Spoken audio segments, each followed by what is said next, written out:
குழந்தைகள் அடிக்கடி உடல்நலம் பாதிக்கப்படாமல் இருக்க வெள்ளிக்கிழமைகளில் வீட்டில் சந்தானலட்சுமியின் படத்தை வைத்து வாசனை மிகுந்த பூக்களை சூட்டி தூபங்கள் கொளுத்தி சந்தானலட்சுமி உரிய மந்திரங்களை கூறி வழிபட்டு வர வேண்டும்.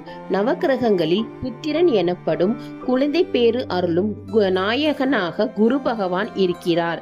வியாழக்கிழமைகள் தோறும் மஞ்சள் நூலில் 27 கொண்டை கடலைகள் கோர்த்த மாலையை குரு பகவானுக்கு சாற்றி நெய் தீபங்கள் ஏற்றி வருவதால் குழந்தைகள் உடல் நலம் தேர பெற்று நீண்ட ஆயுளை பெற குரு பகவான் அருள் புரிவார்.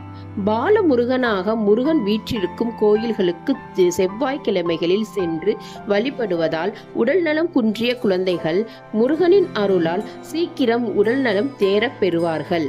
தங்கள் குழந்தைகளுக்கு அடிக்கடி உடம்பு சரியில்லை என்று வருகிறவர்கள் தங்கள் வீடுகளுக்கு அருகிலுள்ள